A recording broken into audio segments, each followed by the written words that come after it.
Foxy's videos of the week.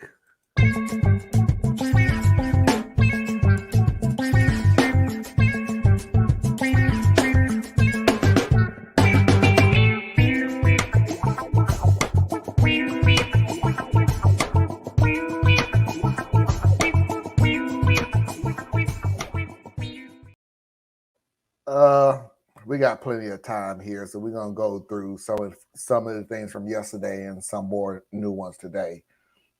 But I promise you that we're gonna end off on a good note, like I tried to do last night instead of bad videos, but it was bad, you bastards. So here's the video from yesterday that I want Theas to look at that everybody did like. If we could just find a way to combine all the churches. Let me speak to my people for 1 second. My people. And if you're not sure who you are, that look like me.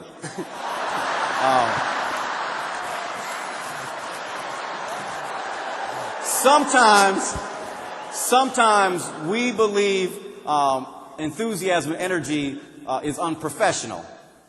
You know, you've been to some white churches. All I'm saying is that it wouldn't hurt to, smile a little bit, sit up in the chair slightly, uncross your arms, that type of thing. But wait a minute, for my other people, on my wife's side,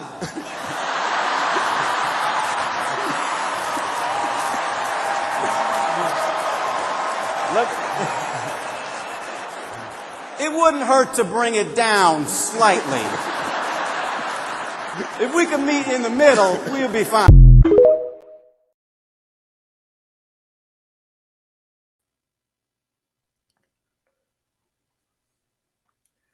What I was saying yesterday was when I was younger, there was churches so large in my city that they was able to get on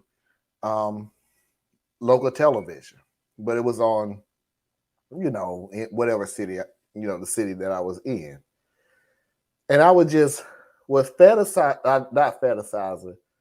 I was mesmerized by how different their church was compared to my church. And I would look at their church and nobody was moving. The pastor was up there. He was preaching, but everybody was just sitting in the pew, not moving, nod their head a couple of times when something they agreed with. And that was it. Now let's transition over to my church, where the pastor, we knew it was almost time for the sermon to be over and church to be over because it would escalate. They would get louder and louder and louder and louder and louder. And hey, hi, hey. And the organ would play. And now we knew it was time to shut it down and get, up out of Dodge. And I was just thinking, so are we doing it wrong or are they doing it wrong? And now that I'm older, I just realized it's just different. It's just totally, totally different. And if we go to Catholic, where they got a whole routine, for lack of a better term, so I'm not trying to disrespect your religion, but you have a whole routine of sitting down and kneeling and praying and everything else. It's just totally, totally different. Now, I'm going to repeat what I said yesterday. To all you churches, all you black churches out there who do those false endings, stop it. Because you're pissing me off. When you don't got to that crescendo of preaching and everybody hooping and hollering and dancing in the aisles and dancing up at the pew and dancing on the stage and everything else, and everybody done calm back down and everybody done sat back down and the organ done stop playing and you go, okay, we're gonna have to get out of here. Oh my God, that's sad. But yeah, and if we start all over again, stop it. I got to go home. I got part to of the show, Marvin. stop it. The game starts in 15 minutes. Let's wrap it up. I will look at Sister Glory. Hallelujah. Sit down. You dance the first section. Sit down. You don't get an encore. Sit. Let's go.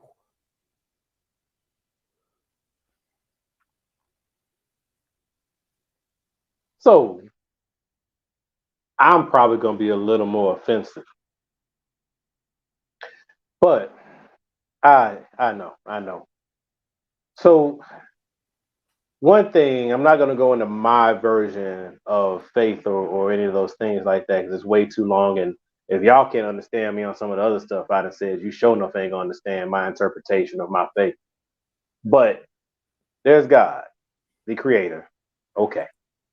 But then there's God that we as mankind created. And when we created God, we came at it from different angles. So, like, one of the things you touched on was like, are we doing it wrong? Are they doing it wrong? Are we just doing it different? You got to think about it. I firmly believe we are not worshiping the same God. Not. I don't think we're worshiping God. We are worshiping the gods we created. The interpretations of God that fit our collective experiences in such a way to try to interpret the world that we find ourselves in. So let's look at how the European comes, especially the American white European comes to God, and how the Black American comes to God. One came to God as a conqueror, already in charge. They are praising God in a more subdued manner, in my opinion, because it is the way that you would come when you are not aspiring to something. You are seeking to just say thank you for the dominion that you have. Thank you for blessing us with the bounty. Thank you for the safety and prosperity of my family and my community. That's a very subdued tone. There's not much of a reason to need a whole lot of musical accoutrements. There's not a lot of reason to get way outside of yourself, so to speak. Because what you are saying is, I am coming to you humbly, God, to say thank you for what you've given to me. It's not an aspirational thing. It's an appreciative thing.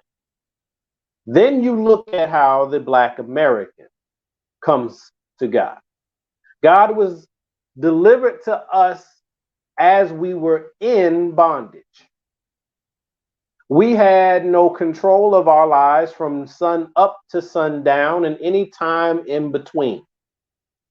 We could not control our comings or our goings. The only time on the plantation that we were permitted any level of true fellowship was on Sunday, when we were permitted to go to church and learn from a Bible we were not allowed to read. So you are being taught this religion that is being forced upon you, because make no mistake, you must say that you love this God that your slave master is presenting to you. And you are not allowed to read the text. So all you have are interpretations and stories. So of course you come to it from an aspirational position, and you get much more of that which you get from us. You get much more of the energy behind it, because you are trying to gain God's attention. You are thanking God for keeping you whole through the struggle. You are thanking God that you did not die at the end of the lash like your brother or your sister. You are thanking God that you happen to have your children on the same plantation with you instead of them being stolen away from you. You are thanking God that your daughter is still alive even though she is raped mercilessly. So yes, we come to have church services in a whole different way because we were sold God as hope. They were sold God as the realization of favor. We were seeking grace.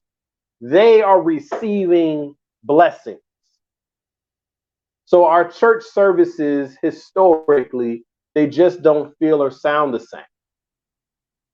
Where you then come into part of my problem, which is why I say we don't worship the same God, is because we claim to worship the same God.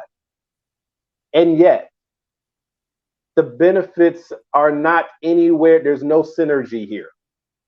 So who's doing it right? Who's doing it wrong? I don't know. There's actually a case to be made. Get ready to get upset, my fellow black, get ready to get upset, my black Christian family.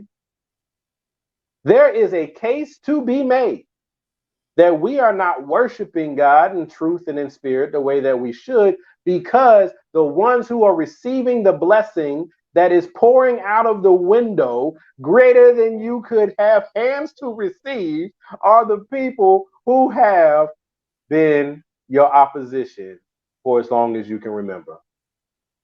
They are the same people who conquered every corner of the globe. They are the same people who have destroyed every indigenous culture that they've bumped into and are actively looking for more. So, yeah. But I did like the video because I like his humor. Because what I gained from just that short moment is this is a man who is looking at humanity as it is and saying, hey, if you can't take a joke, we got a problem. So here's what's funny about how we do it. Here's what's a little funny about how they do it. How do we come together and do it together? I think that's a wonderful sentiment. But that would mean us having to get to worshiping the God and not our gods, because our gods don't like each other. And the proof is in the pudding. I said, y'all depressed yet? I'm depressed. It's the truth. Sorry. Not sorry. It is the truth. As they say I in took the it as church, a joke. I'm not here for a good time. I'm just here for a short time. All right.